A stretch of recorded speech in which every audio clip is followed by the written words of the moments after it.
Well, here we have it, the Arctic Leopard EXZ880. Now we've taken it in the parking lot, and it's scary fast, especially in D3. Unfortunately, I can't show you the settings right this moment. That probably should be its own video because it has a lot of features just on the dash to go through. So we got it put together finally. We were just missing a few bolts, so I got a few bolts in the caliper temporarily. They're going to send us the hardware, but I just went to Ace Hardware, got some bolts. But for now, it's going to suffice. It's going to do. Got it charging, as you see. That's the charger. Plugs in. Not a huge deal. Plugs right in there. It does charge up pretty quick. I'll just show you some up close video because, you know, it's easier to do here than it was at the A&M Expo where it was noisy and crowded with people. But just so if you're putting one of these together, maybe you're another dealer, you can just take a look and see how things go. So this wire, they said, was an extra. I really need to cover that at some point, but it's going to, I forget what they said, it's going to be like an addition. I think they said like a 12-volt battery that would reside up, I think up there possibly. I don't know, something about future expansion. Maybe that would power the light in the dash versus the battery powering the light. Not that the light's going to really draw that much power, but I don't know. That was my understanding. So we got the skid plate on. That's how the skid plate goes. It's not the most thick plastic ever. Would suffice being on like forest roads, MX, yeah. What needs to occur is an aluminum bash plate, maybe even a carbon fiber piece that goes up over the battery here. Just would make me feel better that it's protected on the side should you tip over and there's a sharp rock. So I am thinking, or aluminum piece, maybe that kind of glues on or is incorporated somehow in with the skid plate, comes up. I don't know. Just something to take an impact. Because your battery is a $5,000 battery. You don't want to go breaking that. Now, here's the front end. I added some bullet bolts to here, stainless, so that would clear the plastic a lot better. I think it looks fine myself. Stock looks like that for now. I just changed these out.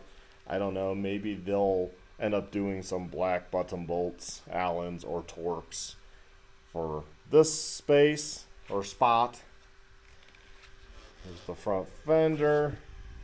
Here's the brake.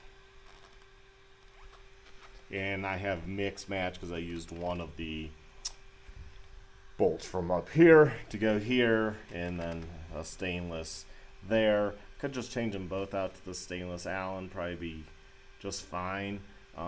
Like I said, just for now, they're sending us the correct bolts for that.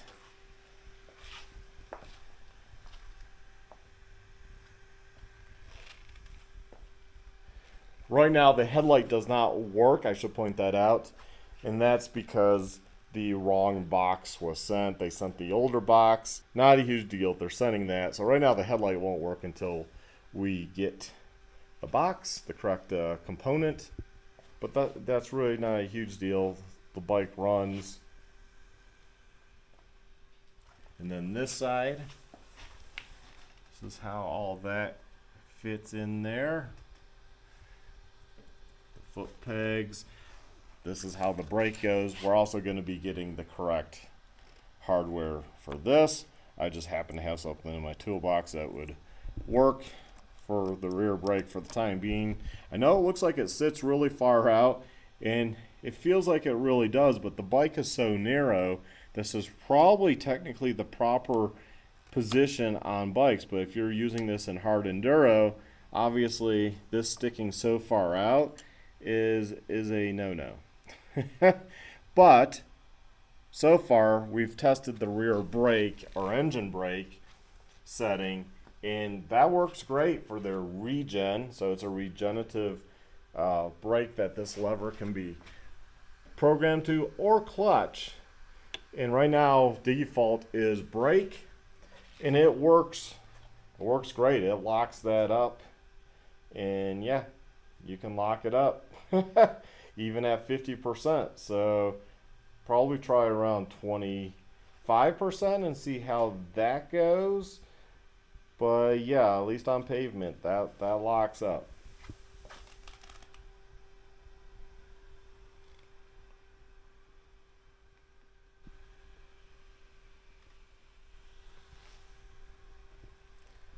And there is a key to open the seat, and I'll show you in there next. So here's the key. This is one annoyance I don't like, because you have a key. Well, all this key works is to get the seat off. So you have to carry this key. It kind of is big. I don't understand why we don't have a button for the seat. So Arctic Leopard, get them to change this to a button somewhere, just maybe like a beta where the button's up here and you can unlatch. That would make a lot more sense. It'd be a lot more speedy. There's nothing that, if somebody wants to steal the bike, they're going to steal the bike. This does not prevent this. Nothing under the seat prevents it. But you stick it in there. And actually, I need to take the protective part. There's the blue part on it. Plastic. I need to take that off.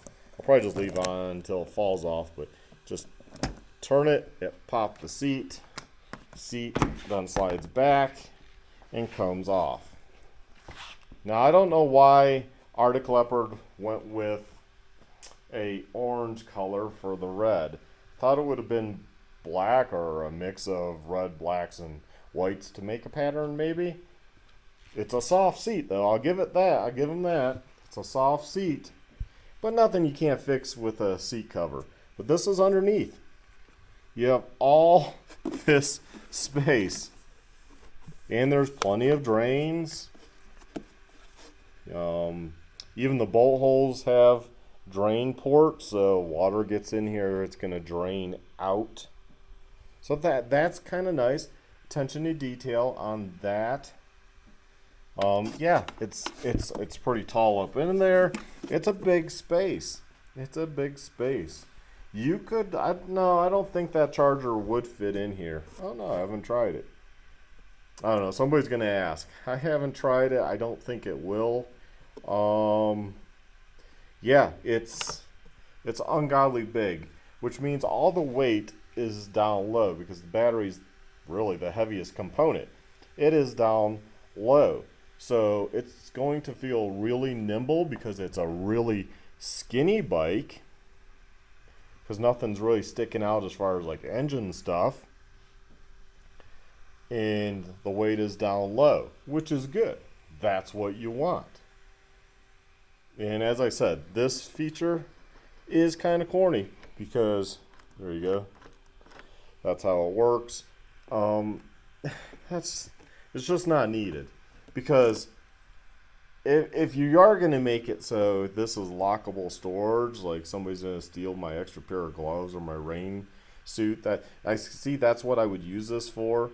I would put in my rain jacket, maybe an extra pair of gloves or something if I'm really out there riding some hard single track. Or heck, I could store the saw under here, wrap it in some cloth, and I could put the saw under here if I came to a tree that I needed to cut. That's pretty cool. Or if I wanted to store the tools in here, that's pretty cool. It does come with some tools, basic tools. But that thing is, if you had tools, they'd be bouncing around even if they're in a case. What they need to do is some molds or some hooks or something so you can like attach the tools down so they stay down. You know what I mean? Just a way to keep the tools from bouncing around. That would be pretty cool. So that would be a good update to have of using this space in a way to make it more usable and more practical, and get rid of this and have a button.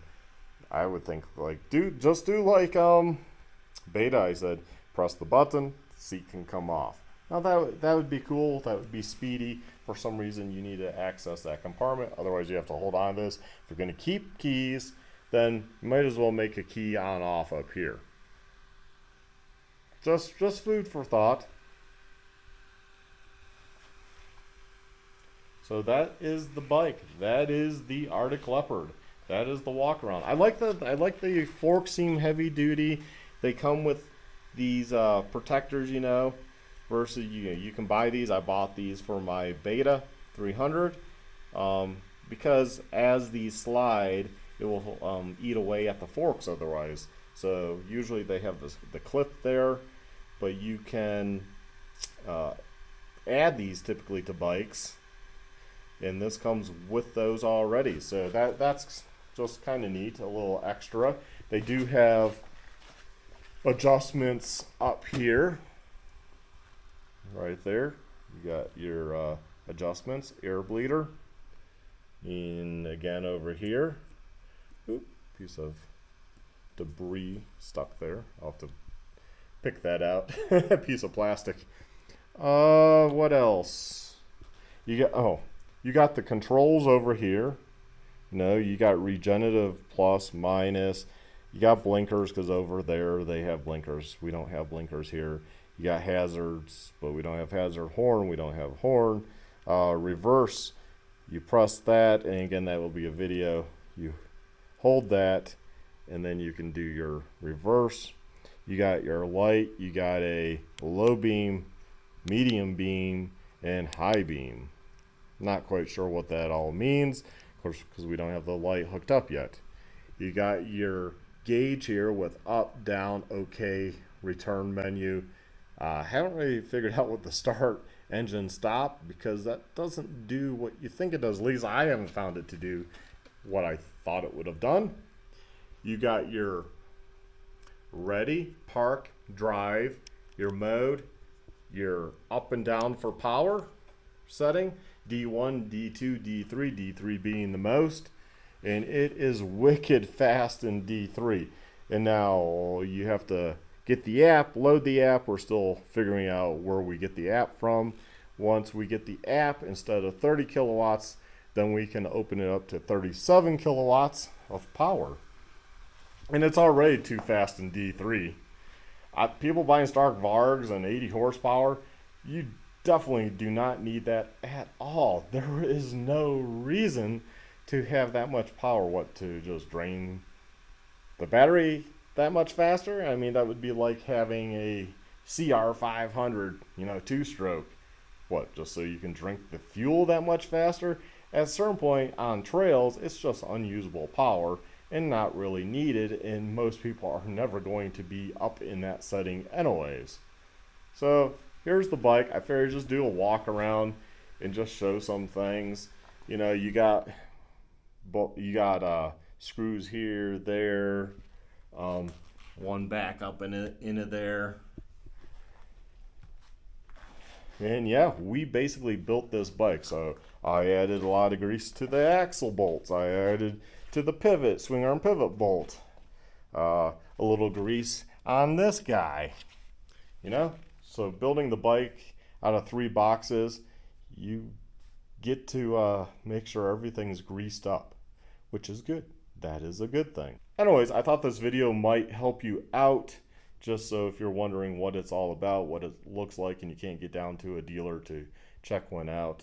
We have one at A&M Moto Toys, and we can easily order these. So let us know. Look in the description. I'll have a link to our website, and you can contact us. Have a good one. Stay well. Stay safe, my friends. Bye.